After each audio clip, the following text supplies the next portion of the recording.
Uma ótima noite de quarta-feira, dia 26 de agosto de 2020, a todos os amados do Pai Celestial. Hoje, gravando um pouquinho mais tarde, devido à luta do dia, não é? Quando a gente fica uns dias fora, o trabalho triplica ou mais.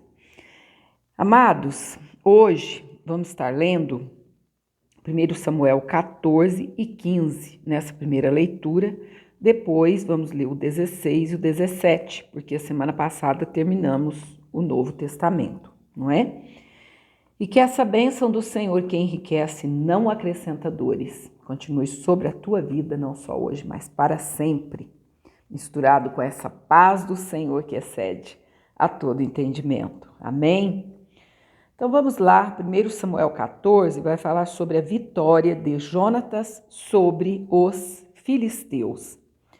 Sucedeu, pois, que um dia disse Jonatas, filho de Saul, ao moço que lhe levava as armas: Vem, passemos à guarnição dos filisteus, que está lá daquela banda. Porém não o fez saber a seu pai. E estava Saul na extremidade de Gibeá, debaixo da romeira que estava em Migron. E o povo que havia com ele eram uns 600 homens. E Aias, filho de Aitube, irmão de Icabô, filho de Finéias, filho de Eli, sacerdote do Senhor em Siló, trazia o éfode. Porém, o povo não sabia que Jonatas tinha ido. E, nas passagens pelas quais Jonatas procurava passar a guarnição dos filisteus, desta banda havia uma penha aguda, e da outra banda uma penha aguda, e era o nome de uma Bozés, e o nome da outra Sené. Uma penha para o norte estava defronte de Micmas, e a outra para o sul defronte de Gibeá. Disse, pois, Jonatas ao moço que lhe levava as arcas: Vem, passemos à guarnição destes incircuncisos.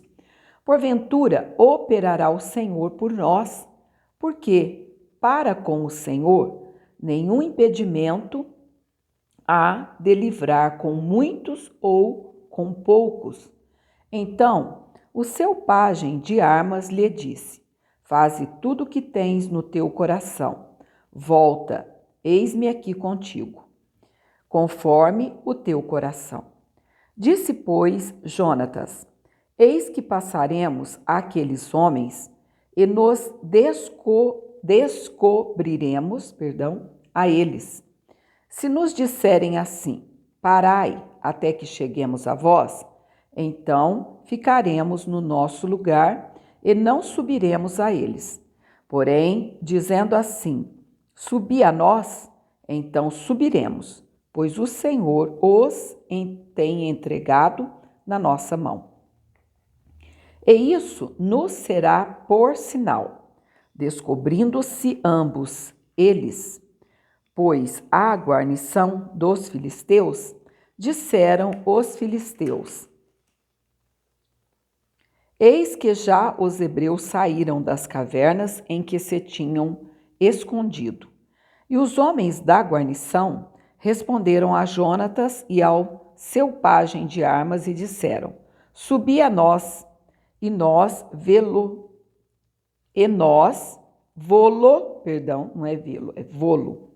Essa Bíblia ela tem uma tradução bem diferente. E nós vô-lo ensinaremos. E disse Jonatas ao seu pajem de armas: Sobe atrás de mim, porque o Senhor os tem entregado na mão de Israel. Então subiu Jonatas com os pés e com as mãos, e o seu pajem de armas atrás dele. E caíram diante de Jonatas, e o seu pajem de armas os matava atrás dele. E sucedeu esta primeira derrota, em que Jonatas e o seu pajem de armas feriram até uns 20 homens, quase no meio de uma geira de terra que uma junta de bois podia lavrar. E houve tremor no arraial, no campo e em todo o povo. Também a mesma guarnição e os destruidores tremeram, e até a terra se alvoroçou, porquanto era tremor de Deus. Olharam, pois, as sentinelas de Saul em Gibeá de Benjamim, e eis que a multidão se derramava e fugia, batendo-se. Disse então Saul ao povo que estava com ele: Ora, contai e vede quem é que saiu dentre nós. E contaram, e eis que nem Jonatas, nem o seu pajem de armas estavam ali. Então Saul disse a Aias: Traze aqui a arca de Deus. Porque naquele dia estava a arca de Deus com os filhos de Israel. Amados, nesse porquê, naquele dia estava a arca de Deus com os filhos de Israel, ele abre e fecha o parênteses. E sucedeu que, estando Saul ainda falando com o sacerdote, o alvoroço que havia no arraial dos filisteus ia crescendo muito e se multiplicava. Pelo que disse Saul ao sacerdote: Retira a tua mão. Então Saul e todo o povo que havia com ele se ajuntaram e vieram à peleja. E eis que a espada de um era contra o outro, e houve muito grande tumulto. Também com os filisteus havia hebreus, como dantes, que subiram com eles ao arraial em redor. E também estes se ajuntaram com os israelitas, que estavam com Saul e Jonatas. Ouvindo, pois, todos os homens de Israel, que se esconderam pela montanha de Efraim, que os filisteus fugiam, eles também os perseguiram de perto na peleja. Assim, livrou o Senhor a Israel naquele dia, e o arraial passou a Bet-Aven.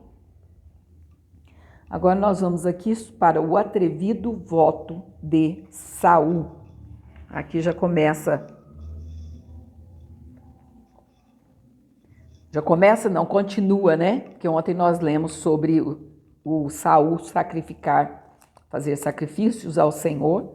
Ele era da tribo de Benjamim, e somente os levitas, descendentes da tribo de Levi, é que poderia fazer tal, não é? Então ele já começou na desobediência. Aqui agora é um atrevido voto de Saul. E estavam os homens de Israel já exaustos naquele dia, porquanto Saul conjurava o povo, dizendo: Maldito o homem que comer pão até a tarde, para que me vingue de meus inimigos. Pelo que todo o povo se absteve de provar pão. E todo o povo chegou a um bosque, e havia mel na superfície do campo. E, chegando o povo ao bosque, eis que havia um manancial de mel, porém ninguém chegou a mão à boca, porque o povo temia a conjuração. Porém Jonatas não tinha ouvido quando seu pai conjurara o povo, e estendeu a ponta da vara que tinha na mão, e a molhou no favo de mel, e, tornando a mão à boca, aclararam-se, ou seja, clareou-se os seus olhos. Então respondeu um do povo e disse: Solenemente conjurou teu pai o povo, dizendo: Maldito o homem que comer hoje pão. Pelo que o povo desfalecia. Então disse Jonatas: Meu pai tem turbado a terra. Ora, vede como se me aclararam os olhos por ter provado um pouco de mel. Isso aqui traz para nós quem que é o mel? É a própria palavra de Deus, que o salmista Davi diz que é mais doce que o mel ao meu paladar. Olha só, um povo saindo à peleja para lutar e não poder comer. Isso é muita crueldade, não é verdade? eles estavam se desfalecendo. Hoje, nosso Deus nos dá toda a alimentação necessária, tanto para esse corpo físico como para a nossa alma. Todos os dias precisamos nos alimentar desse mel, que é a palavra do Senhor.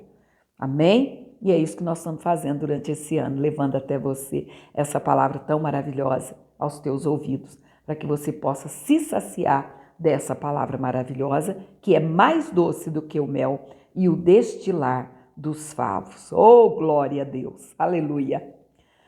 Vamos lá. Quanto mais se o povo hoje livremente tivesse comido do despojo que achou de seus inimigos, ou seja, só de eu tocar com a ponta da vara e comer um pouco desse mel, aclarou os meus olhos, é o que ele está dizendo.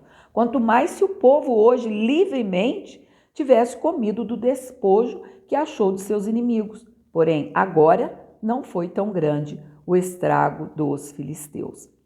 Feriram, porém, aquele dia aos filisteus, desde Micmas até Aijalon, e o povo desfaleceu em extremo. O Senhor não tem prazer que você se desfaleça pelo caminho. Por isso, Ele supre todas as suas necessidades em Cristo Jesus. E além disso, o que Ele faz mais? Ele te dá a porção da palavra para cada dia. Cada dia que a gente medita nessa palavra é uma força a mais para caminharmos mais uma temporada, como o Elias, não é? Daqui uns dias vamos chegar na história de Elias. Vamos lá. Então o povo se lançou ao despojo e tomaram ovelhas e vacas e bezerros e os degolaram no chão. E o povo os comeu com sangue. O povo estava tão louco por comida que pecaram contra o Senhor. Comeram com sangue. Não sei se comeram cru ou se deu para assar, que não está dando detalhe. Ou seja, comeu com sangue. Algo que o Senhor já tinha ensinado, que a vida da carne está no sangue. Então não se pode comer sangue. Só porque não está no tempo da lei, então pode comer sangue hoje? Não pode. Não pode. Não mudou. A vida da carne está no sangue. E o anunciaram a Saul, dizendo: eis que o povo peca contra o Senhor, comendo com sangue. E disse ele: aleivosamente procedestes, revolvei-me hoje uma grande pedra. Disse mais Saul: derramai-vos entre o povo e dizei-lhes: trazei-me cada um o seu boi, e cada um a sua ovelha, e degolai-os aqui e comei, e não pequeis contra o Senhor, comendo com sangue. Então todo o povo trouxe de noite, cada um com a sua mão, o seu boi, e os degolaram ali. Então edificou Saul um altar ao Senhor. Este foi o primeiro altar que edificou ao Senhor. Ou seja, já está mostrando que não é um rei segundo o coração de Deus. Jonatas é condenado à morte. Depois disse Saul: desçamos de noite atrás dos filisteus e despojemo-los até que amanheça a luz, e não deixemos de resto um homem deles. E disseram: tudo que parecer bem aos teus olhos, faze. Disse, porém, o sacerdote: cheguemo-nos aqui a Deus. Então consultou Saul a Deus, dizendo: descerei atrás dos filisteus, entregá-los-ás na mão de Israel? Porém, aquele dia lhe não respondeu. Ou seja, o Senhor já não estava mesmo satisfeito, já havia rejeitado, e diz Samuel lá no capítulo 13, se eu não me engano, que já havia separado para si o Senhor um rei segundo o seu coração. Possamos ser segundo o coração de Deus, amando ao Senhor acima de tudo, não é? Então vamos lá. Então disse Saul: chegai-vos para cá, todos os chefes do povo, e informai-vos, e vede em que se cometeu hoje este pecado. Porque vive o Senhor, que salva a Israel, que, ainda que seja em meu filho, Jonatas, certamente morrerá. E nenhum de todo o povo lhe respondeu. Disse mais a todo Israel: Vós estareis de uma banda, e eu e meu filho Jonatas estaremos da outra banda. Então disse o povo a Saul: Faze o que parecer bem aos teus olhos. Falou, pois, Saul ao Senhor, Deus de Israel: Mostra o inocente. Então Jonatas e Saul foram tomados por sorte, e o povo saiu livre. Então disse Saul: Lançai a sorte entre mim e Jonatas, meu filho. E foi tomado Jonatas. Disse então Saul a Jonatas: Declara-me o que tens feito. E Jonatas lhe declarou e disse: Tão somente provei um pouco de mel com a ponta da vara que tinha na mão. Eis que devo morrer? Então disse Saul: Assim me faça Deus e outro tanto, que com certeza morrerás, Jonatas. Porém, o povo disse a Saul: Morrerá Jonatas, que efetuou tão grande salvação em Israel? Nunca tal suceda. Vive o Senhor, que não lhe há de cair no chão um só cabelo da sua cabeça. Pois com Deus fez isto hoje. Assim o povo livrou a Jonatas para que não morresse. E Saul, deixou de seguir os filisteus, e os filisteus se foram ao seu lugar. Então tomou Saul o reino sobre Israel e pelejou contra todos os seus inimigos em redor, contra Moabe e contra os filhos de Amon, e contra Edom, e contra os reis de Zobá, e contra os filisteus, e, para onde quer que se voltava, executava castigos. E ouve-se valorosamente, e feriu aos amalequitas, e libertou a Israel da mão dos que os saqueavam. E os filhos de Saul eram Jonatas e Isvi e Malquissua, e os nomes de suas duas filhas eram estes: o nome da mais velha, Merabe, e o nome da mais nova, Mical. E o nome da mulher de Saul, Ainoã, filha de Aimaas. E o nome do general do exército, Abner, filho de Ner, tio de Saul. Equis, pai de Saul, e Ner, pai de Abner, eram filhos de Abiel. E houve uma forte guerra contra os filisteus todos os dias de Saul, pelo que Saul, a todos os homens valentes e valorosos que via, os agregava a si. Amados, não vai ser possível a gente ler nessa primeira leitura o capítulo 15, por quê? Porque o capítulo 14, que a gente acabou de ler, ele tem 52 versículos. Eu estou olhando aí no celular, deu 18 minutos e 23 segundos. Então a gente já vai estar postando esse, porque como meu celular está sem cartão de memória, por enquanto, ele vai cortar, então não adianta. Então vamos postar, se for preciso a gente faz 3 postagens além da oração, amém? Porque a gente precisa colocar essa leitura em dia, tá certo? Fique na paz do Senhor Jesus, até daqui a pouco.